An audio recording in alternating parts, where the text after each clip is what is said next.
Hi friends, welcome to చిన్న logs. చూడండి, ఈరోజు చేసుకునే రెసిపీ వచ్చేసండి పచ్చిపప్పు కాంబినేషన్తో అయితే వంకాయ కర్రీ అయితే చేసి చూపించానండి. ప్రాసెస్లో చూడండి, ఈరోజు అయితే వంకాయ పచ్చిపప్పు కర్రీని అయితే చూపిస్తున్నానండి. చాలా సింపుల్గానైతే చాలా టేస్టీగా అయితే చేసుకుందాము. చూడండి, దానికోసం ఒక పావు కేజీ వంకాయలను అయితే తీసుకున్నానండి. పెద్ద సైజు 2 టమోటోలను అయితే తీసుకున్నాను. చిన్నవి 2 ఉల్లిపాయలు అయితే తీసుకున్నానండి. కొంచెం కరివేపాకు, ఒక 2 స్పూన్స్ వరకు అయితే పచ్చిపప్పుని అయితే ఇట్లా ఒక 1 అవర్ ముందే ఇట్లా నానబెట్టి పెట్టుకోండి. చాలా ఫాస్ట్గా ఉడుకుతుంది. వంకాయ ముక్కల్ని కట్ చేసేటప్పుడు మాత్రం కొంచెం వాటర్ తీసుకొని కొంచెం ఉప్పు అయితే వేసుకోండి. వెంటనే కలర్ చేంజ్ అవ్వకుండా వంకాయ ముక్కల్ని ఉప్పు వాటర్లో వేయాలి. వీటన్నిటిని నీట్గా వాష్ చేసుకొని అయితే కట్ చేసుకుందామండి. చూడండి, వంకాయ ముక్కలు ఇట్లా వాష్ చేసుకొని అయితే తొడిమైతే తీసుకొసుకొని పొడవుగానైతే కట్ చేస్తున్నానండి. ఈ విధంగానే కట్ చేస్తున్నాను. చూడండి, అన్నీ ఉప్పు వాటర్లోనైతే వేసేసానండి. ఈ విధంగా పొడవుగా కట్ చేసుకొని చూడండి, వంకాయ కర్రీ కోసం అయితే వెడల్పుగా ఉన్న ఒక కళాయి అయితే పెట్టానండి. స్టవ్ ఆన్ చేసుకుందాము. కళాయి హీట్ అవ్వాలి. చూడండి, కళాయి అయితే హీట్ అయిందండి. ఒక 2 స్పూన్స్ వరకు అయితే ఆయిల్. చూడండి, ఆయిల్ అయితే బాగా హీట్ అయిందండి. కొంచెం ఆవాలు చిట్పట్లాడాలి. చూడండి, కొంచెం మినపగుండ్లు, కొంచెం జీలకర్ర. చూడండి, తాలింపు అయితే వేసిందండి. ఇప్పుడు కరివేపాకు, ఉల్లిపాయ ముక్కలను అయితే వేసుకుందాము. ఉల్లిపాయ ముక్కలు చిన్న ముక్కలుగానైతే కట్ చేయాలండి. ఉల్లిపాయ ముక్కలు లైట్గా వేగితే సరిపోతాయండి. దీంట్లోనే 2 పచ్చిమిరపకాయలండి ఈ విధంగా కట్ చేశాను.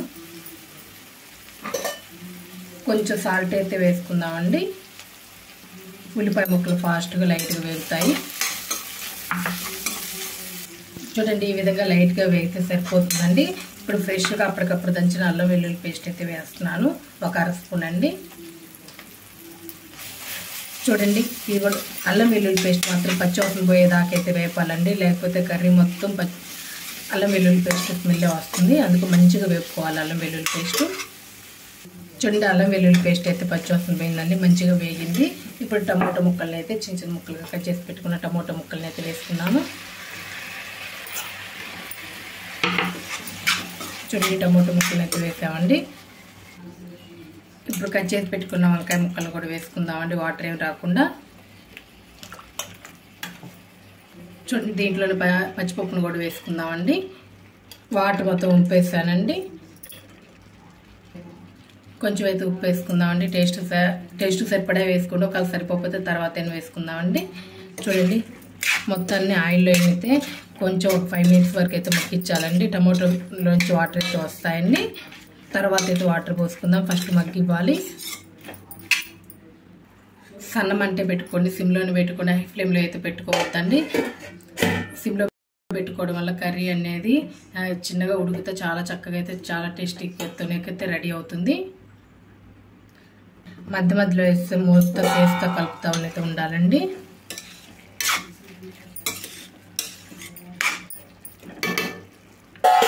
మళ్ళీ మూత పెట్టుకోవాలి.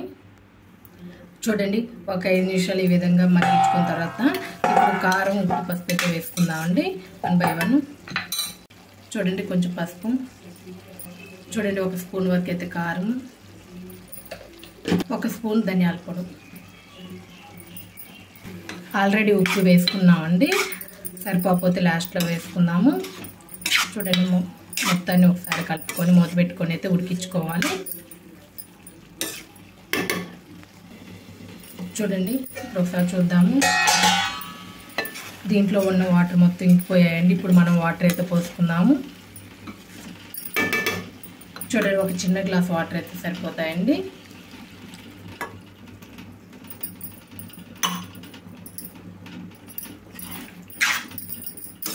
ఇప్పుడు ఉప్పు, కారం చెక్ చేసుకొని సరిపోతే వేసుకోవచ్చు. కొంచెం ఉప్పు సరిపోలేదండి, కొంచెం అయితే ఉప్పు వేస్తున్నాను. మీ టేస్ట్ సరిపడా అయితే వేసుకోండి. ఇప్పుడైతే మూత పెట్టుకొని అయితే మంచిగా ఉడికించుకుందామండి. చూడండి, చూద్దాము. మన కర్రీ అయితే పర్ఫెక్ట్గా రెడీ అయిందండి. ఈ విధంగా ఉంటే సరిపోతుంది, గ్రేవీగా. చూడండి, వంకాయ ముక్క కానీ పచ్చిపప్పు కానీ చాలా బాగా కుక్ అయ్యాయండి. సన్న మంట మీద ఉడికించుకోవడం వల్ల మరింత టేస్ట్ వస్తుందండి. కొంచెం ఎక్కువ టైమే పడుతుంది కానీ చాలా బాగుంటుందండి. ఈ విధంగా గ్రేవీగా అయితే వస్తుంది. లాస్ట్లో కొంచెం కొత్తిమీర అయితే వేసుకుందాము. చూడండి వంకాయ కాంబినేషన్లో పచ్చిపప్పు కర్రీ అయితే రెడీ అయిందండి. వంకాయ పచ్చిపప్పు కర్రీ అయితే రెడీ అయిందండి. ఇప్పుడు స్టవ్ ఆఫ్ చేసేస్తున్నాను. చూడండి ఇదే విధంగా ఒక్కసారి ట్రై చేయండి. మీకు ఏ విధంగా కుదిరింది అనేది కామెంట్ అయితే చేయండి. ఇంకా మన ఛానల్ని సబ్స్క్రైబ్ చేయకపోతే ప్లీజ్ సబ్స్క్రైబ్ చేయండి, సపోర్ట్ చేయండి, లైక్ చేయండి, షేర్ చేయండి, కామెంట్ చేయండి. Please subscribe me. Thank you.